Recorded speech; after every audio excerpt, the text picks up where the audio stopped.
بسم اللہ الرحمن الرحیم۔ ناظرین السلام علیکم۔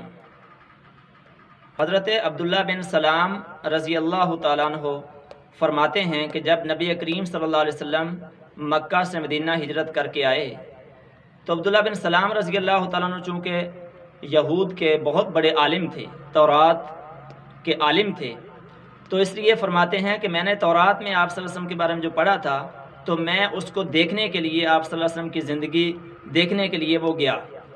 تو جب آپ صلی اللہ تعالیٰ علیہ وسلم لوگوں کے سامنے آئے تو آپ صلی اللہ علیہ وسلم نے جو کلمات کہے، پہلے کلمات جو آپ کی زبان سے ادا ہوئے ہمارے سامنے مدینہ میں، آپ نے فرمایا افشوا السلام واطعموا الطعام وصلوا باللیل والناس نیام وادخلوا الجنۃ بسلام، یعنی 3 کام کرو اور سیدھے جنت میں داخل ہو جاؤ۔ پہلا کام ہے سلام پھیلاؤ، یعنی آپس میں ایک دوسرے کے ساتھ جب بھی ملو سلام کرو، گھر میں آؤ سلام کرو، اور دوست کے ساتھ ملو، استاد کے ساتھ ملو، کوئی بھی ملاقات کرو آپس میں کسی مسلمان کے ساتھ تو اس میں سلام میں پہل کرو اور سلام کرو، اس سے محبت بھی بڑھتی ہے اور اس سے جنت کا راستہ آسان ہو جاتا ہے۔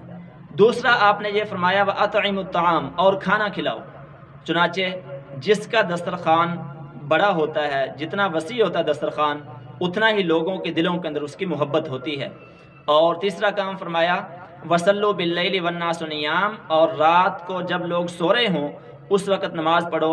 ان 3 کاموں کا آپ کو اجر یہ ملے گا کہ اللہ تعالیٰ آپ کو جنت میں داخل فرما دیں گے۔ اسی طرح آپ صلی اللہ تعالیٰ وسلم نے ایک دفعہ فرمایا صحابہ سے، کیا میں تمہیں ایسا کام نہ بتاؤں جس کی وجہ سے تمہارے اندر آپس میں محبت پیدا ہو جائے، آپس میں الفت پیدا ہو جائے اور تم ایک دوسرے کے قریب ہو جاؤ، تمہارے دل آپس میں مل جائیں؟ صحابہ نے کہا یا رسول اللہ ضرور فرمائیے۔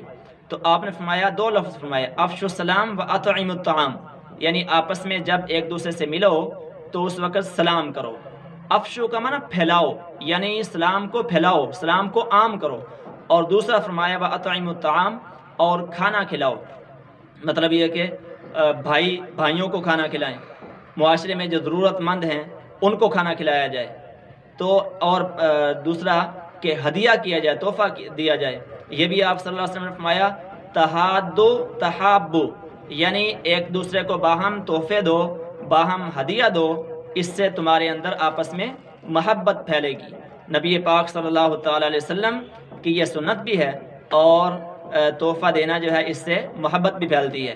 رشتہ داروں کو آپس میں تحفہ تحائف دینے چاہیے تاکہ آپس میں محبت پھیلے اور آپس میں رشتہ داری پھیلے۔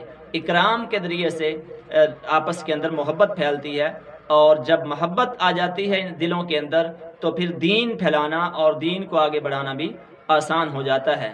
تو اگر ہم معاشرے میں محبت کو رواج دینا چاہتے ہیں، معاشرے میں بھائی چارے کو رواج دینا چاہتے ہیں، معاشرے کے اندر برداشت کو رواج دینا چاہتے ہیں، معاشرے کو خوبصورت بنانا چاہتے ہیں تو ہمیں سلام پھیلانا چاہیے۔ جب بھی ہم آپس میں ملیں ایک دوسرے کو تو السلام علیکم سے ہماری گفتگو کی ابتدا ہو۔ اسی طرح سے کھانا کھلانا، اور اسی طرح سے آپس میں تحفے تحائف دینا، اور رات کے وقت تہجد ادا کرنا، یہ تمام اعمال دنیا میں بھی ہمارے لیے سکون اور راحت کا باعث بنیں گے اور خوبصورت معاشرے کی تشکیل کا باعث بنیں گے، اور آخرت میں ہمارے لیے جنت میں داخلے کا باعث بنیں گے۔ اللہ تعالیٰ جل شانہ ان باتوں پر عمل کرنے کی توفیق عطا فرمائے۔